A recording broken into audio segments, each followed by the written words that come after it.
ഇന്ന് മഴ കാരണം തൃശ്ശൂർ ജില്ലയിൽ അവധിയാണല്ലോ. അച്ചുമോനും പാറുമോളെ എഴുന്നേൽക്കാൻ വൈകിട്ടോ. അപ്പോൾ പാറുമോളെ എഴുന്നേറ്റിട്ട് ഇതാ അച്ചുമോൻ്റെ പുറത്ത് വന്ന് കിടക്കുകയാണ്. ഇത് സ്ഥിരമുള്ള പരിപാടിയാണ്. നല്ല മഴയാണേ.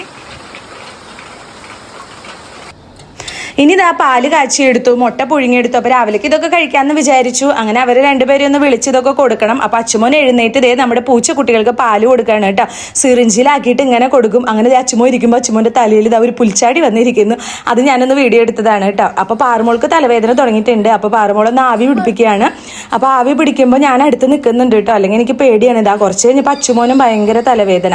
അപ്പോൾ അച്ചുമോൻ അവിടെ കിടന്നു കേട്ടോ. ഇനി ഒരു മോരുകറി വെക്കാമെന്ന് വിചാരിച്ചിട്ട് ഞാൻ കുമ്പളങ്ങ തൊലി കളഞ്ഞെടുക്കുകയാണ്. അപ്പോൾ ഇത് ഒരു മോരുകറി വെച്ച് വെച്ചാൽ നാളേക്ക് നമുക്ക് കറിയാവും കേട്ടോ.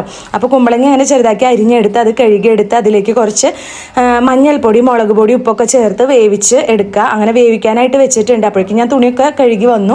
അത് വെന്ത് വന്നപ്പോഴേക്കും അതിൽ തൈര് ചേർത്ത് കൊടുത്തു. അങ്ങനെ നമ്മുടെ അരപ്പ്, നാളികേരം, ജീരകം, വെളുത്തുള്ളിയും പച്ചമുളകും കുരുമുളകും ഒക്കെ ചേർത്ത് അരച്ച അരപ്പും ചേർത്ത് കൊടുത്തു.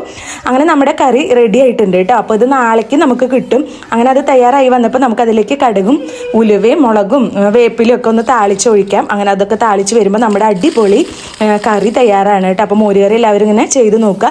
ഇതിൽ കുറച്ച് നെയ്യിൽ ഉലുവ പൊടിച്ച് ചേർത്താൽ വളരെ ടേസ്റ്റാണ് കേട്ടോ. അതൊന്നും ഉലുവ ഉണ്ടായിരുന്നില്ല. അപ്പോൾ അതൊക്കെ കഴിഞ്ഞ് പിന്നെ അടുക്കള ക്ലീൻ ആക്കിയാൽ നമ്മുടെ പണികളൊക്കെ ഒതുങ്ങിട്ടോ.